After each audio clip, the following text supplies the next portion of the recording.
दिनै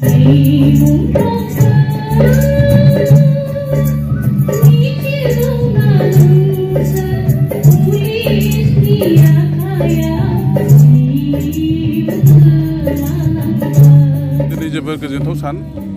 दिनैनिफ्राय 25 बोसोर आगोलाव 22 बोसोर आगोलाव 2003 मायथाइनि दिनैनि 10 फेब्रुआरि खालाराव बे बिटिएडि एबा बिटिसिआ सुक्ति जादों आरो बे सुक्ति मथे जों दिनै 22 बोसोराव दिनै आगान सुरबाय कक्लाबारि ब्लक बिपिएफआ दा जोङो गाजा गोमजायै दिनै सानसेनि हाबाफारिजों बेवहाय लाहार फाहार खालामदों आरो आंखौ आलासि हिसाबै मुंख्लं बिथांमोननो बिबार बावनायनि मोनसे मान होनानै बेवहाय खावलायदों जे दिनै बे दुलाराय बिटिएडि ओनसोला जोंनि मुंख्लं फारियै बड'फा उपेन्द्रनाथ ब्रह्म सुजित नार्जारिजों लोगोसे जोंहा बिएलटिनि सिलागां बसुमतारी बिथांमोननिफ्राय जागायनानै नैबे दाखालिनि बिटिआर सुक्तिसिम जेसेबांखिनि जोंनि बर' एबा बर' नङै जेसेबांखिनि हादोर सोरजिनायनि नामाव बिथांमोननि गोथां थैखौ बावनानै बिटिएडिखौ दाबाय दा बेखौ गोसोखांनानै जों दिनै बे हाबाफारिखौ लादों जों आसा खालामदोंमोन जे जोंनि दानि प्रमद बर' सरकारा दिनैनि सानखौबो जिहेतु बिटिएडिआनो प्रथम सुक्ति एबा जोंनि संबिजिरजों गनायथि मोननाय मोनसे सुक्ति हिसाबाव दिनैनि सानखौ माने हलिडे एबा मा होनो बेखौ बर'आव जोंहा माने मोनसे हलिडे हिसाबै बिथाङा फोसावनांगौमोन जेराव जोंनि साफ्रोमबो एमप्लयि साफ्रोमबो रायजो राजाया बेखौ अबजार्भ खालामनो हायो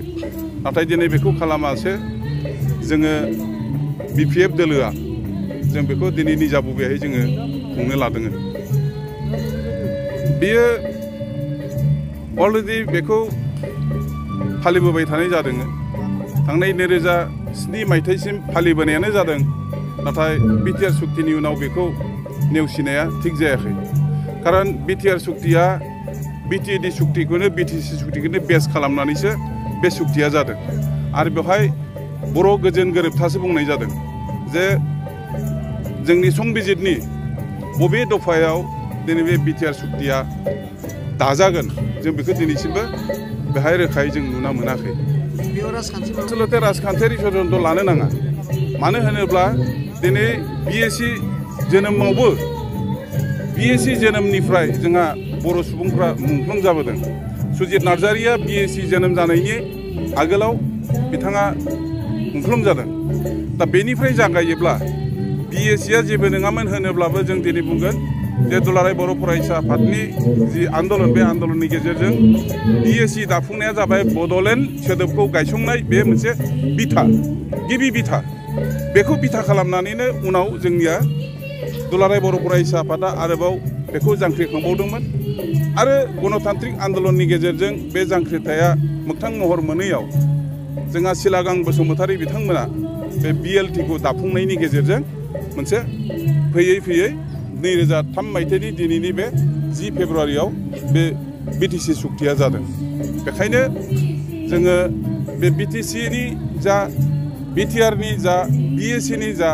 जोंनि हादोर सोरजिनायाव जेसेबांखिनि मुंख्लं जाबाय दिनै एनडिपिखौ बुं बिएलटिखौ बुं दुलाराय बर' फरायसा आफादनियानो बुं जे बिथांमोनखौ गासैखौबो जों दिनै मान होदों मानोना बिथांमोननि बेसेन गोनां थैनि बेसेनजों जुदि दाजायामोनब्ला दिनै जोंनि बे साहा ओनसोलाव जेसेबांखिनि अनुस्थानफोर जादों दिनै बड'लेण्ड इउनिभार्सिटिनि खोथाखौ बुं बिटिसिनि सेक्रेटारियेटनि खोथाखौ बुं लामा दालांनि खोथाखौ बुं सोब दिगे गासिबथिबो जोङो जौगानाय मोननो हादों